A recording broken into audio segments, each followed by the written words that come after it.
Bonjour, c'est Gabriel de SmartCours. Aujourd'hui, on va voir un exercice extrait du livret de Louis le Grand, du lycée Louis le Grand, l'exo 49.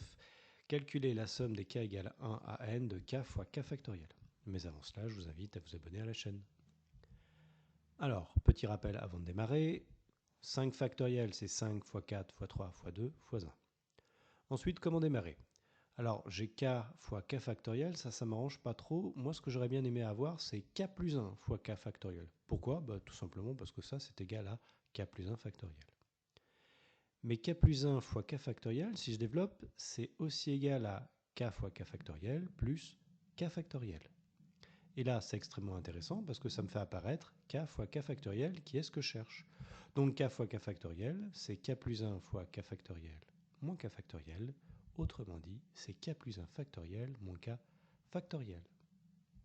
Donc ensuite, si on passe par la somme, ça me donne la somme des k égale 1 à n de k fois k factoriel qui est égale à la somme de k égale 1 à n de k plus 1 factoriel moins k factoriel. Et ça, c'est une magnifique somme télescopique.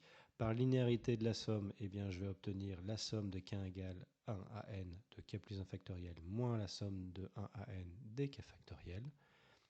Alors la première somme, elle est égale, donc si k égale 1, ça fait 1 plus 1, donc 2 factoriel. Donc mon premier terme, c'est 2 factoriel plus 3 factoriel. Si mon dernier terme, c'est n, je vais avoir n plus 1 factoriel. Et ensuite, moins, la somme des k factoriels. Si k égale 1, mon premier terme, ça sera 1 factoriel. Et mon dernier terme, n factoriel. Là, c'est très intéressant. Pourquoi? Parce que tout simplement, j'ai plein de termes qui s'éliminent. Les 2 factoriels sont en rouge, s'éliminent, les 3 factoriels en bleu s'éliminent, etc. jusqu'à n factoriel en vert. Et il ne me reste donc plus que 2 éléments, n plus 1 factoriel moins 1 factoriel. Et tout ça, ça me permet de conclure que la somme des k égale 1 à n de k fois k factoriel, c'est égal à n plus 1 factoriel moins 1. Voilà, la vidéo est terminée. J'espère qu'elle vous a plu et pour ma part, je vous dis à la prochaine. Ciao!